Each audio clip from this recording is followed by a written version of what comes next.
When it comes to quality sleep, Ashley has you covered with top mattress brands at winning prices and with special financing options available.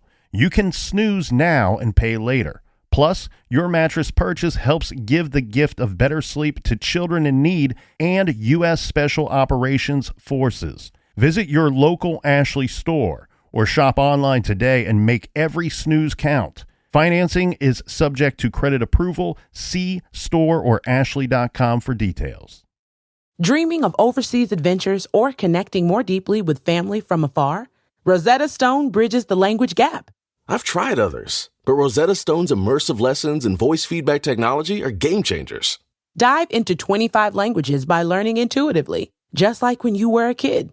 And here's the holiday sparkle. Grab a lifetime membership now and save 50%. Gift yourself the world. Head to rosettastone.com now and save 50%.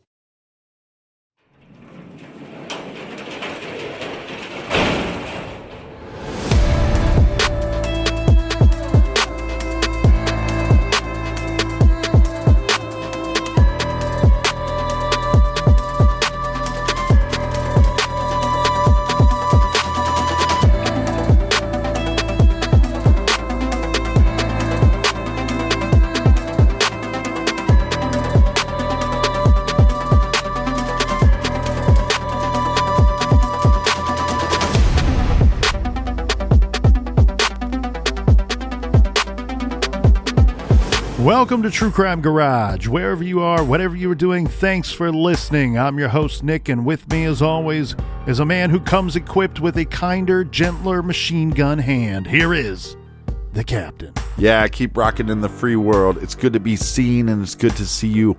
Thanks for listening. Thanks for telling a friend.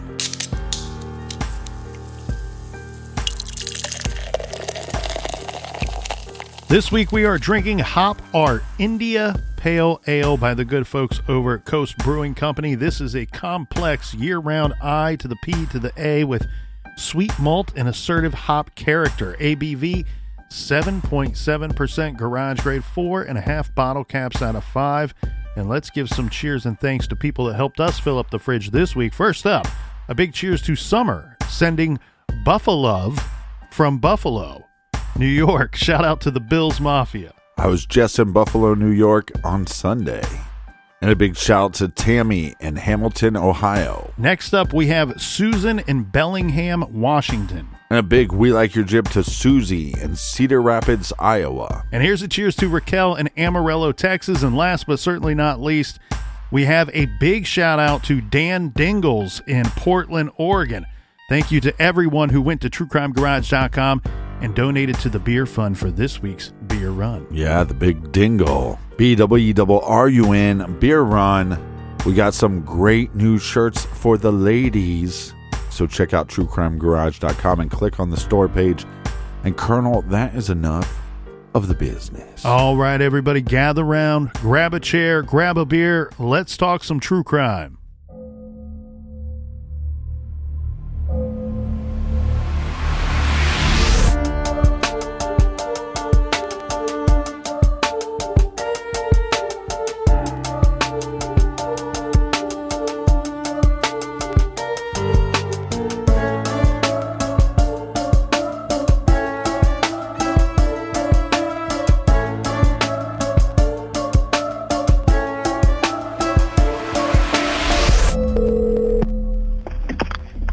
Hampton County 911, where's your emergency? Hello, I just going down the Crocketville Road, and I see somebody laying out. What road are you, what's the name of the highway that you're on? I know it's Crocketville Road. Just know it's Crocketville Road? Yeah. Hold on just a second. And which way are you headed? Okay, you know the back way to go to, like you going to Horse Brunson? Uh-huh. Yeah. Okay, you're on that road just before you get into Crocketville? Turn Crocketville, make that right. Okay. From Crocketville, take a right. Wait, take a left. When you call 601, Bamberg. Uh-huh. If I'm going toward Bamberg, I'm going to take a left onto that road? Yeah, like you're going to, I see the road called 14. You can go to Sandy Run, But you're not on Sandy Run Road? I think it is. This is you. This road goes straight on out. Okay. And is it in the road or on the side of the road? In the road. Oh, in the road? Yeah. All right. So what's your name and call that number? My name is Ronnie Capers. Okay. All right, Mr. Capers. Can I get a phone number for you? Let's see. I don't know the number off this phone, but you can call this number back. I'm going to work. Okay, but this is a good number to reach you back at? Yeah. Okay. All right. We'll get an officer headed out that way to see what's going on. Okay. So you live in the road. I ain't moving or nothing like that, but somebody going to hit him. It's dark. Somebody going to hit him. All right. We'll get an officer headed out that way. Okay. All right, sir. All right.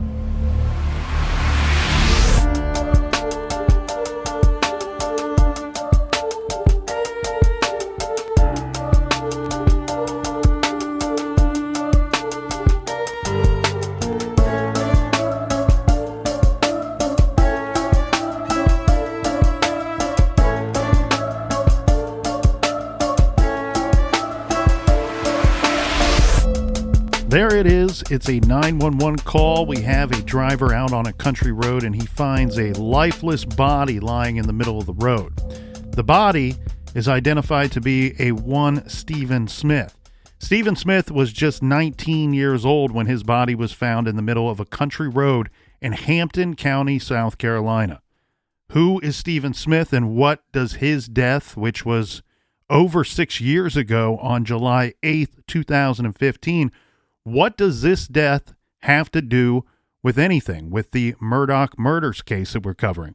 Well, that's because on June 23rd, just 3 weeks after the Murdaugh's double homicide killings, SLED released the following statement that says SLED has opened an investigation into the death of Stephen Smith based upon information gathered during the course of their double murder investigation of Paul and Maggie Murdaugh. That really makes me curious on what evidence they found. Well, and not to really kind of put a marker on the severity of either situation. They're both horrific tragedies. But we've seen this movie before, right, Captain, where we have a high-profile case, a double homicide. There was one out in Delphi, Indiana, where later they tell us, hey, during the course of our double homicide investigation, we've been led on to other investigations of criminal activity that may or may not have anything to do with this double homicide. Right. So we've seen this before, and it's always interesting when they're uncovering these little tidbits and breadcrumbs to lead them to potential other perpetrators, or maybe it is in some weird way connected. We've seen this tangled web of the Murdaughs so far, and it only continues to grow and get bigger and more stranger as we go. Now, in regard to the Stephen Smith case, there's some thought that during the course of the Paul and Maggie Murdaugh murder investigation, that they may have uncovered some information in regard to the Stephen Smith case from Paul Murdaugh's phone. Now, I cannot confirm that that's accurate. I cannot confirm that that's true. That is the rumor that was swirling around about the same time that SLED announces, hey, we're going to be doing a full investigation into this Stephen Smith case. What's interesting is they weren't actively investigating the Stephen Smith case at the time, as far as I could find, and we'll get into that and the reasons why. But in regard to the Stephen Smith case, this, to me, is one of the biggest mysteries in the whole Murdaugh saga. What is this young man doing out in the middle of a country road in the middle of the night all by himself?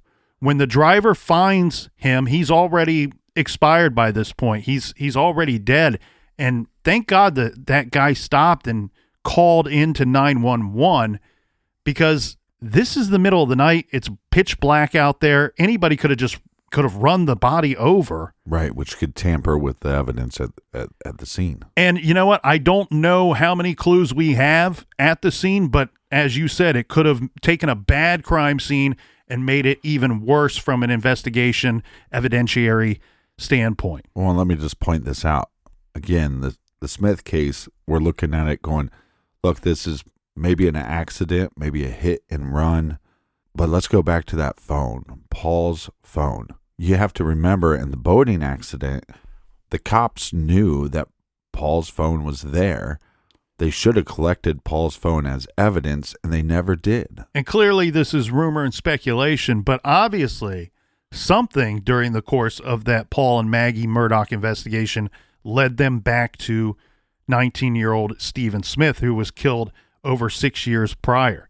In regard to this situation here, Captain, what we have here is the police are called to the scene, and they arrive on the scene of this, what's got to look like a hit and run on the surface. They arrive at 4 a.m., where they found Stephen lying in the road. Now, he had a 7.5-inch laceration on his head. His skull was crushed. There was a gaping hole in his forehead, and his shoulder was dislocated. Stephen's death certificate says he died due to severe blunt force trauma to the head. The damage to Stephen's face and head was so horrific, so bad. At first, it was thought to have been a gunshot wound. Right. Then investigators decided that it was a hit and run. But by all accounts, there was zero, that's a big fat zero, evidence at the scene of a hit and run. There's no skid marks, no car parts, no paint chips. I mean, there's no evidence of a vehicle having been involved in whatever happened to Stephen Smith. Again, what we do know of this family is once there was a tragedy and there was a dead girl that they knew, and instantly, instead of caring about that loss and caring about that family's suffering, they instantly go into cover-up mode and protect ourselves, protect our family mode. Yeah, and in this situation with Stephen Smith, it looks to me like they may not know, the investigators may not know exactly what they are dealing with here. Right. Some more things from the scene. When Stephen's found, he still has his shoes on. His phone and keys were still in his pocket. And from what I've been told, that's not typical of a hit and run. The other thing, too, is keep in mind the location and the time of day. It's dark out there. This is a country road. This is pretty open out there.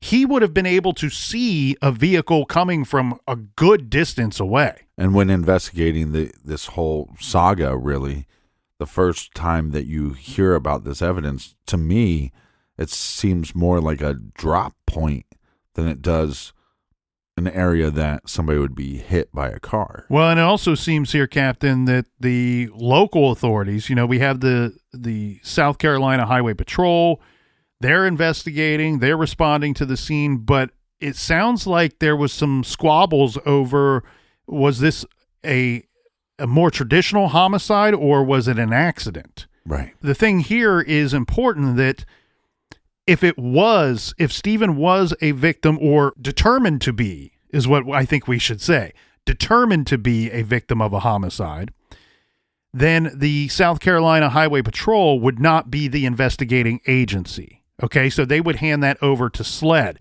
So that's why it's so interesting that just 3 weeks after the double homicide of Paul and Maggie, that we have SLED coming out and saying, we are opening up an investigation into the death of Stephen Smith.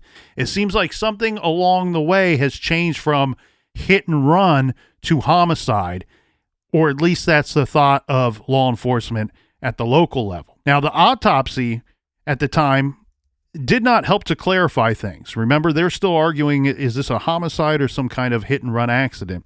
The pathologist, this is Dr. Aaron Presnell, ruled it to be a hit and run, but was not able to really clarify why she came to the conclusion other than to say that, well, he was found on the road. So no real evidence pointing to it other than where this poor young man was found. Regardless, though, Captain, the South Carolina Highway Patrol will continue to investigate this case as it were back in 2015. Colonel, could you give us some background on Stephen Smith? Yes, it would be my pleasure there, Captain. As we said, Stephen Smith was 19 years old at the time of his death, just a young man with a whole big, bright future ahead of him. He was a nursing student, and Stephen was working toward his life goal of becoming a doctor. Now, interestingly enough, we can tie him to this case in more ways than one, and one way being that he's a former classmate of Buster Murdaugh. You know, we spent so much time in episodes 1 and 2 talking about the youngest son, Paul Murdaugh, but we didn't spend a whole lot of time talking about Buster Murdaugh, the older of the two sons. Yeah, the Murdaugh family had the name Buster, and they were going to use it for a dog, but they never got a dog, so when they had a son, they decided to use the name Buster. Now, Stephen's body was found about 10 miles from the Murdaugh's home, which sounds really interesting on the surface, but it was also, you know, his body's also found less than 10 miles from his own home. So I don't think that really indicates anything. Now, per media reports, quote, his death has never been fully explained. Police files have suggested that Mr. Smith ran out of gas on the side of the road about 3 miles from where his body was found. The gas cap was reportedly dangling and open. An older man who claimed to be in a relationship with Stephen told investigators that he had been on the phone with Stephen, and Stephen told him that he was going to run out of gas and that some guys in a pickup truck were harassing him.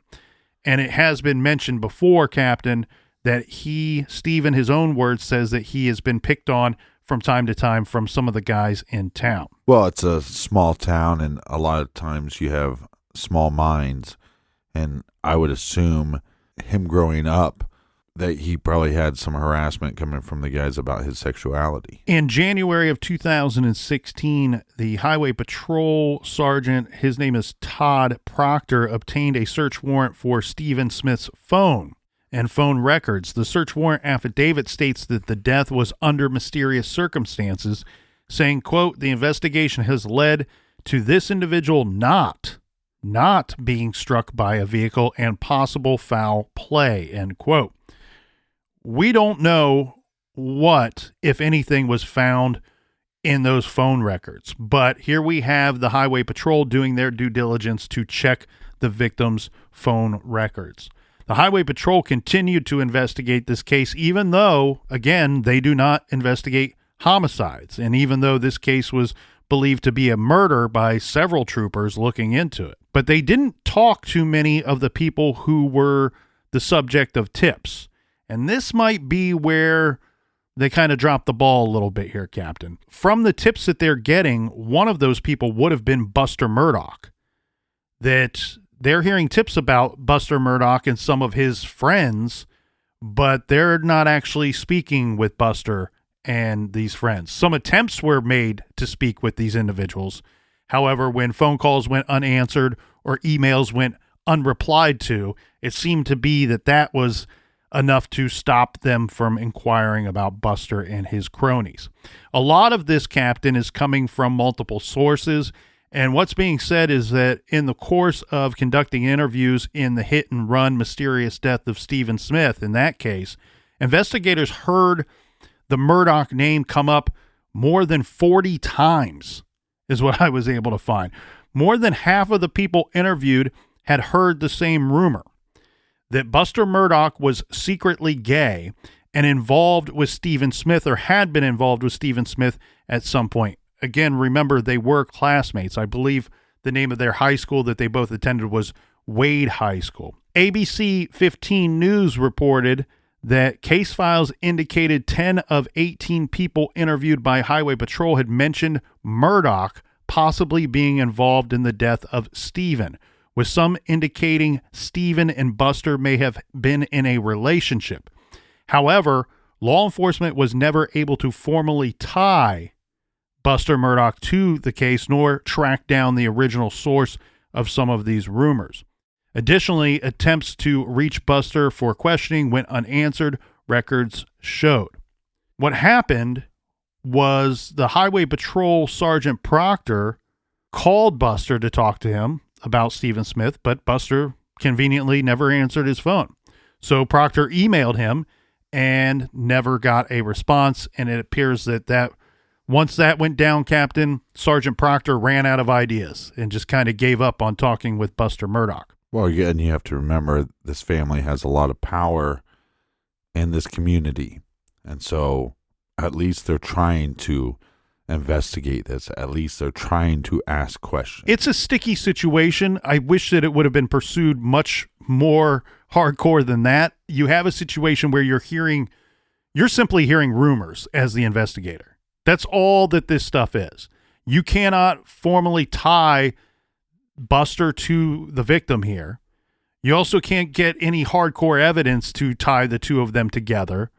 But you're hearing the same rumor over and over again. So it is something that does need to be tracked down and something that needs to be sourced and figure out why you are hearing this person's name, his friends' names, and why he's tied to this story time and time again when you're talking with people that know the victim or that went to school with the victim. Well, you're hearing from his partner about the harassment. You're hearing from others about his harassment and being bullied. That instantly takes this investigation not from just a murder, but a hate crime. More stiff penalties for that situation. So, like always, the Murdaughs seem to be not answering questions and trying to protect themselves. It looks like that in some point in 2016, the investigation into the mysterious death of Stephen Smith, well, that case stalled. And I don't know if we would call it a cold case, but it's simply stalled out.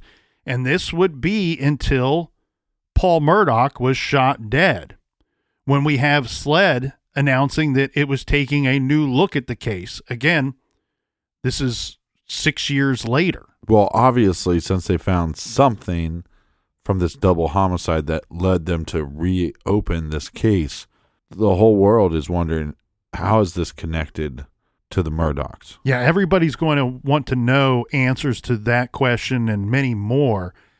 But of course, SLED is not going to address what the information was that they gathered in the Murdaugh investigation, what may have led them to Stephen Smith, or why they're reopening this investigation and how it's linked to the Murdaugh case. It's all very confusing, but there's a lot of stuff that's obviously going on behind the scenes here that we are just not privy to.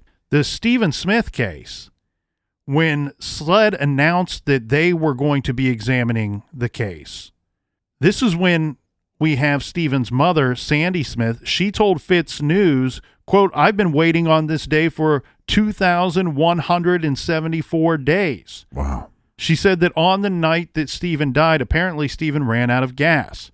But his mother has said publicly and repeatedly that she does not and will not believe that Stephen was accidentally hit by a vehicle. She told the Hampton County Guardian that she believed her son's death was the result of foul play and a possible hate crime because her son was openly gay. And then we also have some other information coming from the family that apparently at some point Stephen Smith told his twin sister that he had a fling with a boy and that the boy he was involved with was privileged.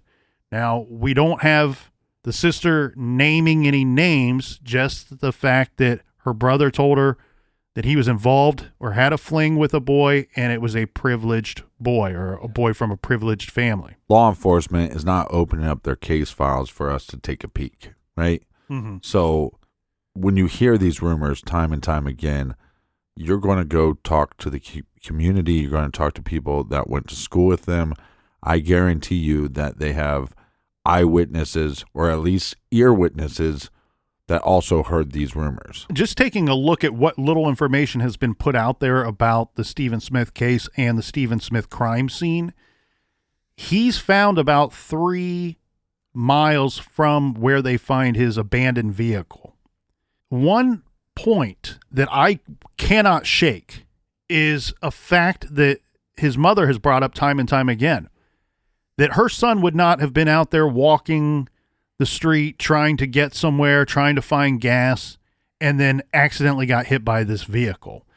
I believe the general thought is that he was walking and he was walking in the road and maybe a semi-truck that didn't see him, and apparently he didn't see the semi-truck or was too close to it, that one of the mirrors smacked him as it drove by, hit him right in the head. And that's why we don't have other injuries to other parts of his body and just the head. Well, that would make some sense. That's the thought. However, everybody knows to get the hell out of the way of the semi-truck. And again, we pointed out he would have seen this truck at a good distance away. And then we have to factor in that whoever hit him never bothers to report it or didn't know that they hit him.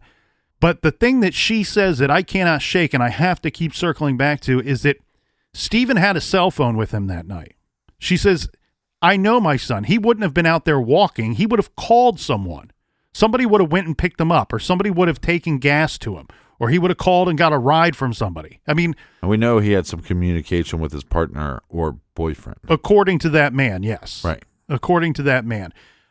The thing is, it troubles me, and it really boggles my mind to discredit his mother and say, you know what, not only would he not call for help, but he would walk 3 miles before an accident would occur.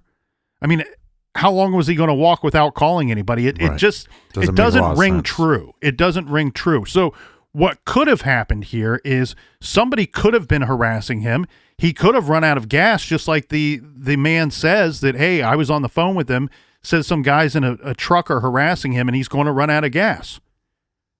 Well, that all could have went down that way, and his car may have ended up on the side of the road. I don't argue that. I don't think that he walked to where his body was later found.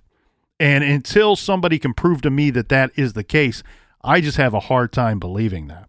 The Smith family had an open casket funeral for Stephen, and this was so everyone could see what was done to him. His mother, Sandy, said his head had to be reconstructed with putty for the viewing. And there was something else. The day that Stephen passed away, Randy Murdaugh was the second person to call the family after the coroner. This is according to Stephen's twin sister, Stephanie. She has said on the record repeatedly that on the day that her brother was killed, they receive a phone call from the coroner to let them know that a loved one has expired. The second call that her father received after being notified to the death of his son is from Randy Murdaugh, Alec Murdaugh's brother. He's saying Randy Murdaugh is telling the father that he wanted to take on the case and he would take on the case free of charge. The family told police that they thought that this offer was weird. Why would the Murdaughs offer to help free of charge, seemingly out of the blue? Well, this is the same thing that they tried to do with the boating accident. Let's get somebody on the inside so we can control the narrative.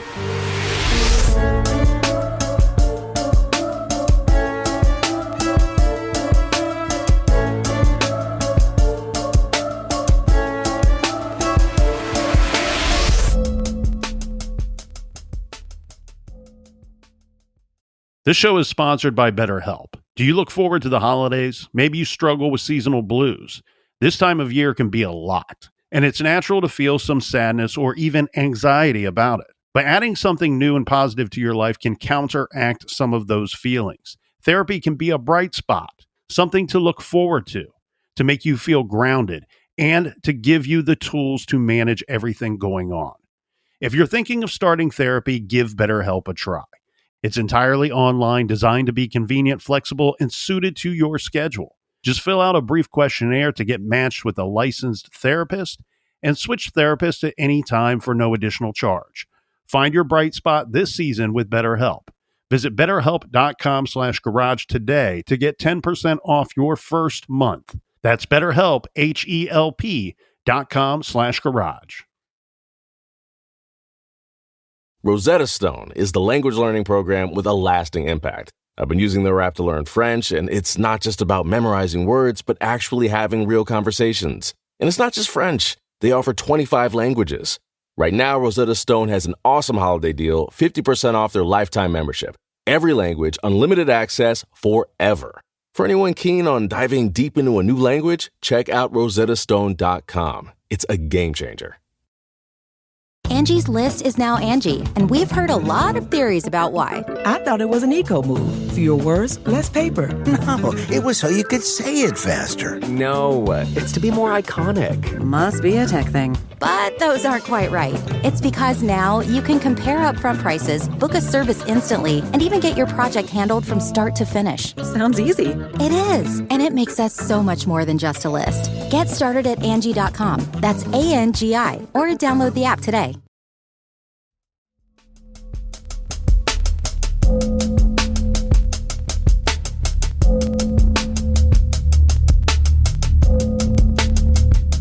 All right, we are back. And a quick reminder, if you need more True Crime Garage for your earballs, check out our bonus show called Off the Record. And if you want to see us live at Brewdog in February, well, go to our website, click on the events page. There are still a handful of tickets left to that event. Well, Captain, all of this lead up is leading us to yet another mysterious death tied to the Murdaugh family. This is the death of 57-year-old Gloria Satterfield, the housekeeper and nanny for the Murdaughs, who had been employed by them for 20 years. She died after a strange slip and fall or trip and fall accident at the Murdaughs' home on February 2nd, 2018. Now, supposedly, she tripped over the family dogs, fell down the stairs, hit her head, and suffered severe head trauma. While hospitalized from the fall, Gloria had a stroke, went into cardiac arrest, and then died on February 26th, 2018. Let's take a quick minute to listen to this news clip where they're going to play a portion of that 911 call. And we begin with that breaking news here at 5. SLED released a 911 call as part of the investigation into the death of former prominent South Carolina attorney Alex Murdaugh's housekeeper. Gloria Satterfield died in 2018 after falling at the Murdaughs' family home. According to a report from the Colleton County Sheriff's Office, the 911 call was initially made from a person identified as Maggie. Take a listen. What's going on out there? My housekeeper has fallen and her head is bleeding. I cannot get her up. Okay, you said she's fallen. She's bleeding from the head? Yes. Okay, is she on the ground or is she up near the top? She's on the ground. She's on the ground. She's on the ground. Is she conscious? No, not really. Is she awake at all? Yes. Here's another clip where you'll hear Maggie, and it's believed to be Paul responding to the 911 operator. She's just not, responding appropriately, but she is awake? Ma'am, she's not responding. Okay, I've already got them on the way. Me asking questions does not slow them down, ma'am. Knowing if she's conscious is one of the things that the medic needs to know if she's responding at all to you. No. Do you know if she's ever had a stroke or anything before?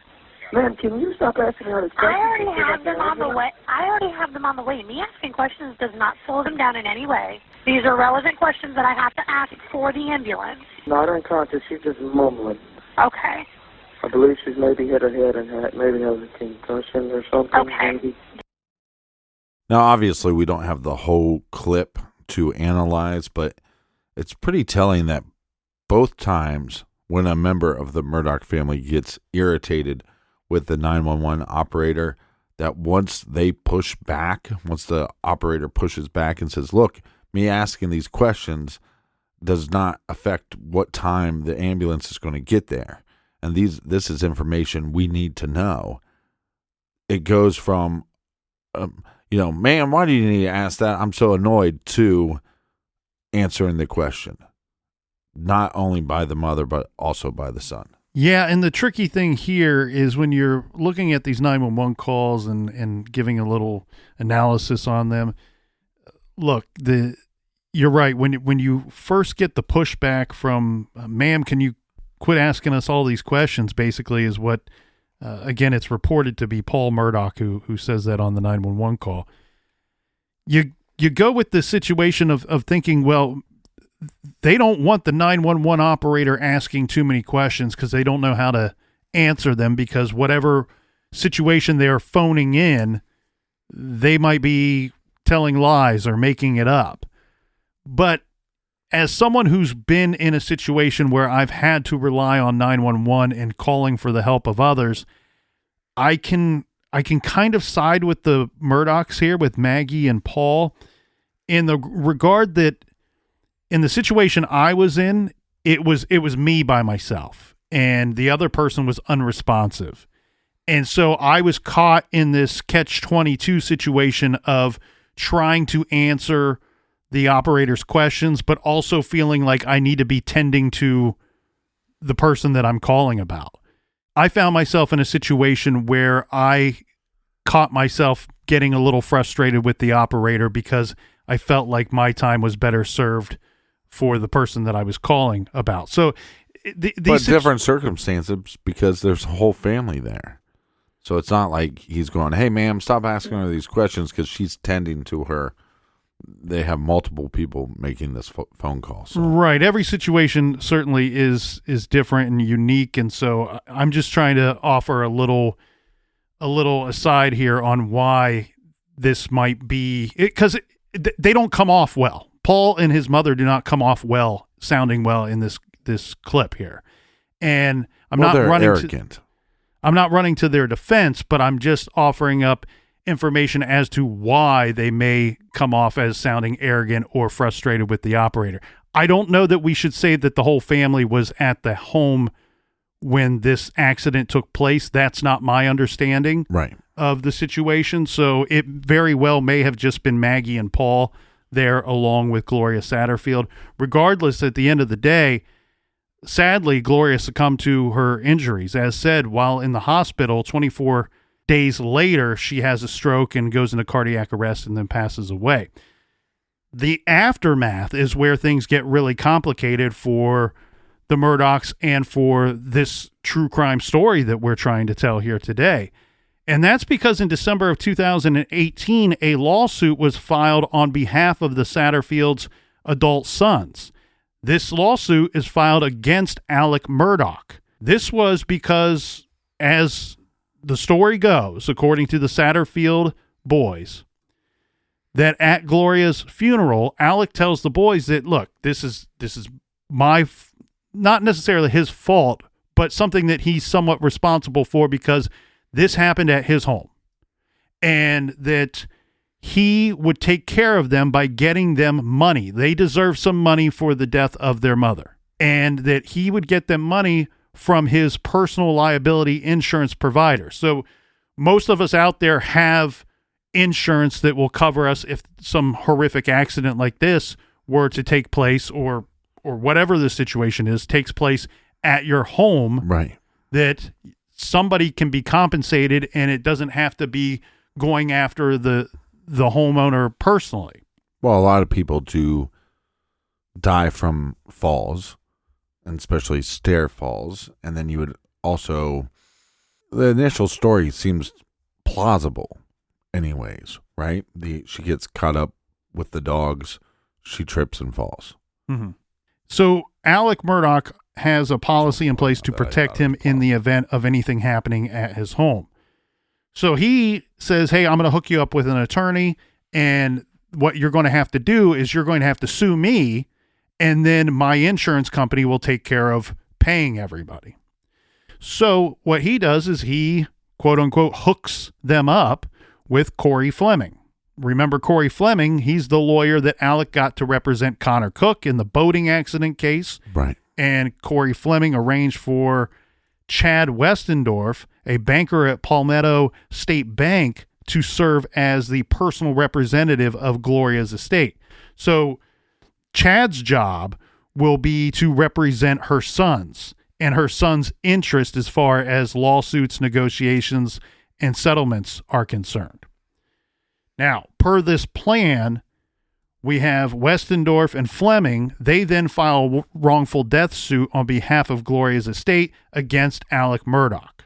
The lawsuit raised a wrongful death claim but did not allege any criminality on the Murdaugh's part. And in court, Alec admitted that the accidental death had occurred in his home, so his insurance company needed to pay up. This is all fairly common stuff, but when you throw in a tragic boat accident, a double homicide, and then this weird foul play / hit and run case all surrounding the same people, well, this then becomes a very sticky situation and really just another mystery along the way.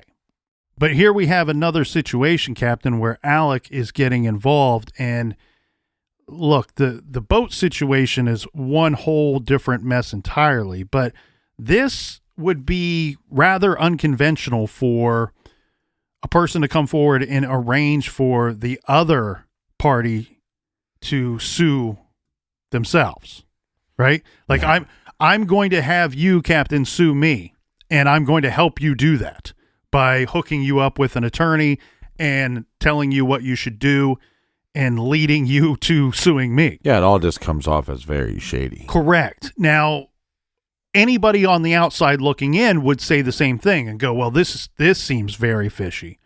Where the things get dicey for all parties involved and where things, I think, just get a little confusing for the Satterfields is, again, the mother, Gloria, she worked for the Murdaughs for 20 years. This guy is a successful attorney. He's a big-time lawyer. They trusted him. That's where a lot of problems seem to be in this case. People trusting people that they find out much later they probably really didn't know that person very well. And had they known them the way that they know them now, there would be no trust. This happens a lot. I mean, even with business. Anytime that there's a serious business decision, you should have outsiders that are not connected to you help you. So when this guy comes forward and says, hey, look, you should sue me, and here's the lawyer to do so. Mm-hmm. You could easily say, okay, well, this lawyer is not Alex's brother. It's not a family member, but he is still connected to Alex. So you go, hey, thanks for the advice, but no thank you, because this is now a business transaction, and I need to get somebody that is not connected to the situation in any way, shape, or form. Mm-hmm. 10 months after the lawsuit, Alex Insurance Company settled for $505,000 to compensate Gloria's sons for their pain and suffering. Of this, after fees taken by the law firm, the Satterfield boys were supposed to see a payout of $475,000. Then their attorney, Corey Fleming, submitted a second wrongful death claim, and pursuant to this, in a second settlement, a second insurance company agreed to pay $4.3 million. Of this amount, the boys were supposed to get $2.76 million after all the fees and payments to their lawyers, per an order signed by a one Judge Carmen Mullen on May 13th, 2019.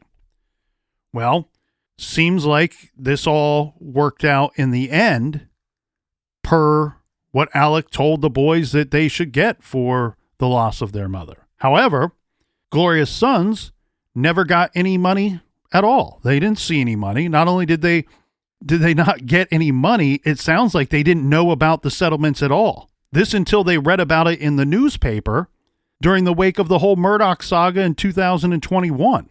And the report says, quote, they were never told of the settlements. They were never told of the court hearings. They were never told of the disbursements.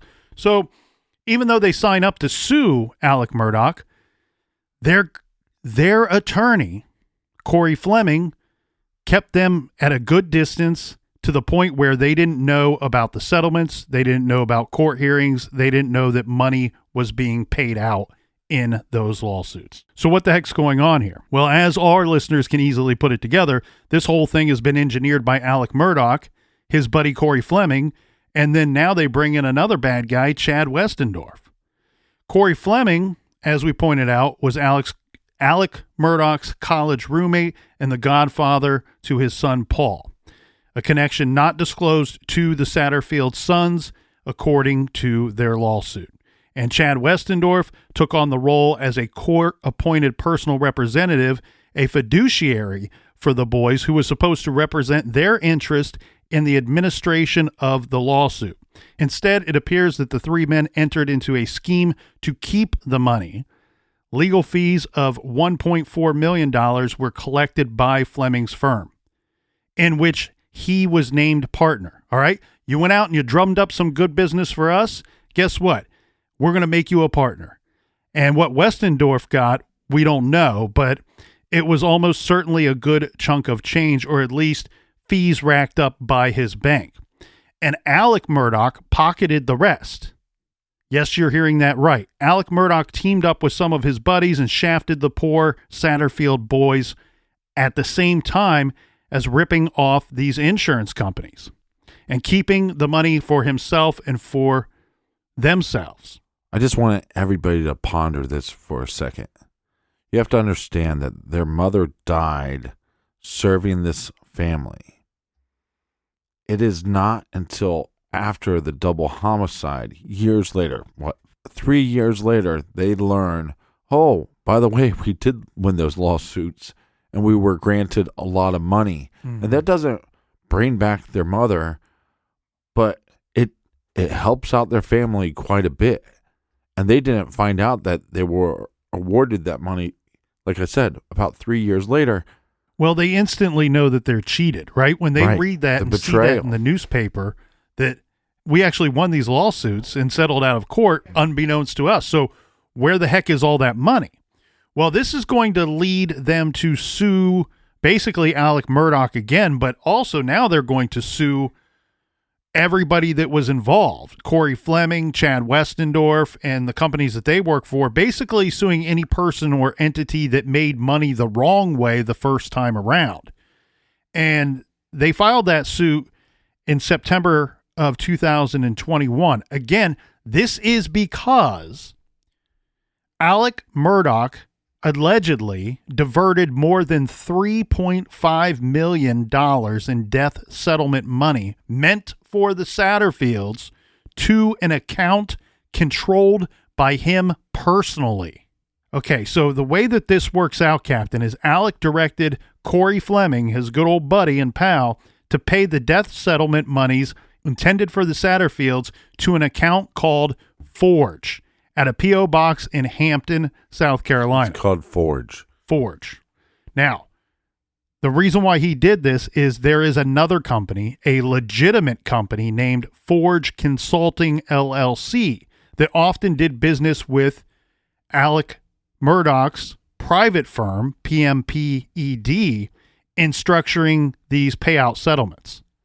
So Alec used this name or created this fake company in a similar name to a legitimate company. So this gets real confusing when somebody tries to go back and forensically go through the paperwork and try to find out where money's got misappropriated. Does that make sense? Yeah. So the Satterfields have no idea about the settlements. Furthermore, the second settlement for $4.3 million was never placed in any public court docket. So shady. That's right. It was never placed in any public court docket. The fact that the whole thing was done off the record, if you're nasty, makes it clear that it was intended to be a secret.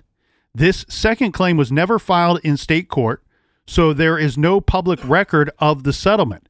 Nothing is on the court record. That's a direct quote from the Satterfield boys' new attorney. And look, Captain, to put it plain and simple, this is not kosher, because under South Carolina law, settlement documents are supposed to be a matter of public record filed in state court.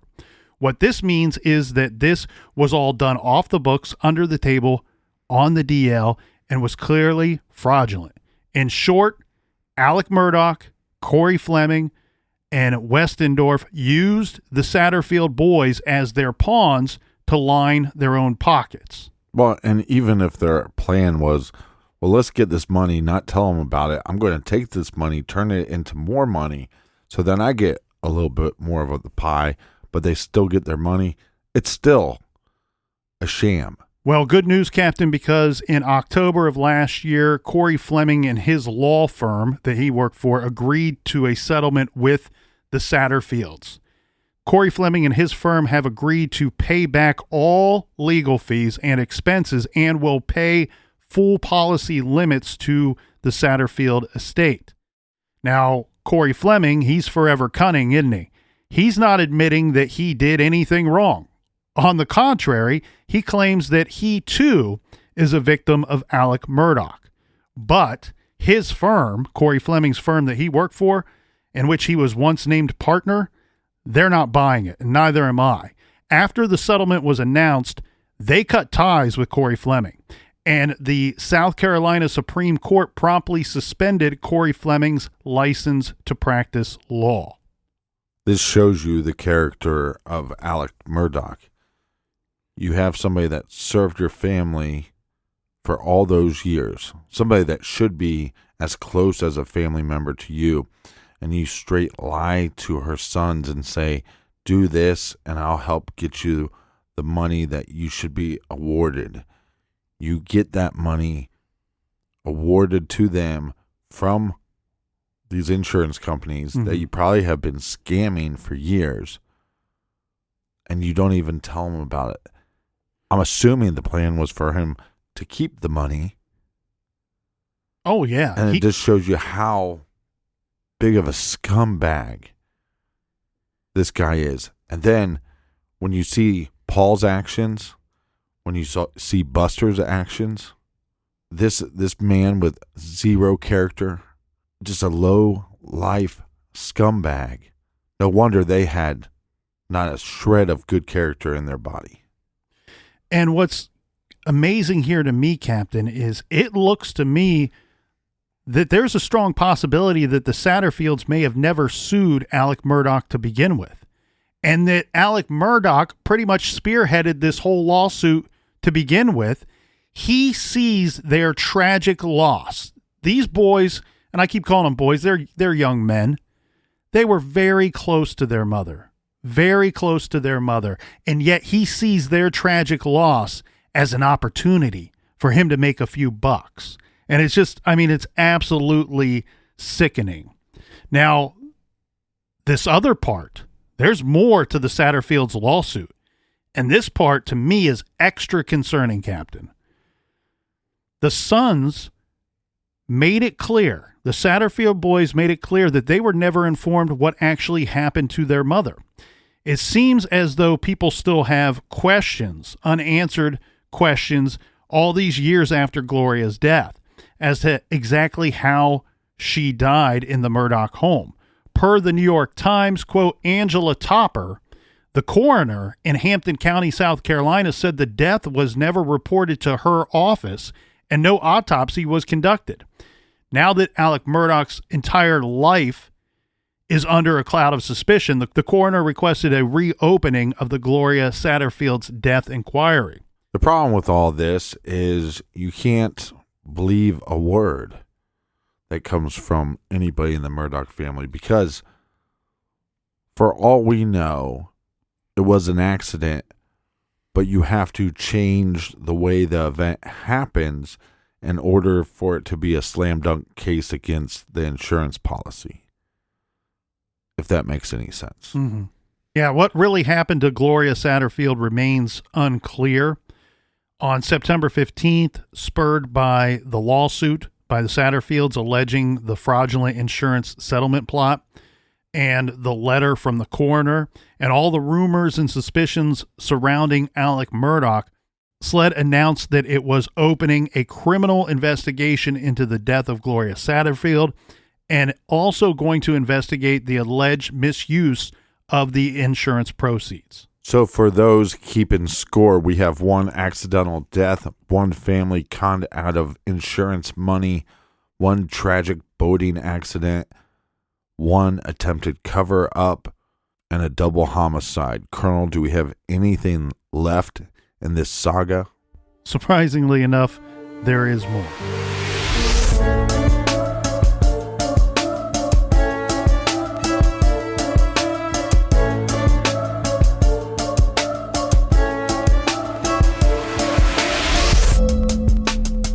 For everything true crime, I check out truecrimegarage.com. And ladies, we have some really cool new long sleeve t-shirts. Check those out.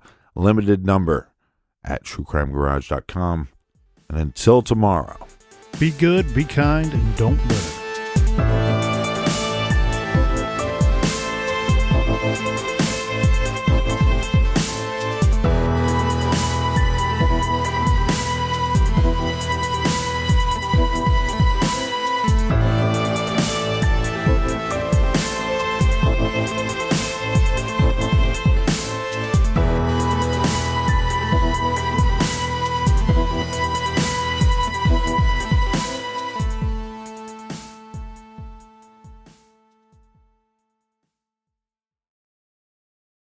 The Angie's List you know and trust is now Angie, and we're so much more than just a list. We still connect you with top local pros and show you ratings and reviews, but now we also let you compare upfront prices on hundreds of projects and book a service instantly.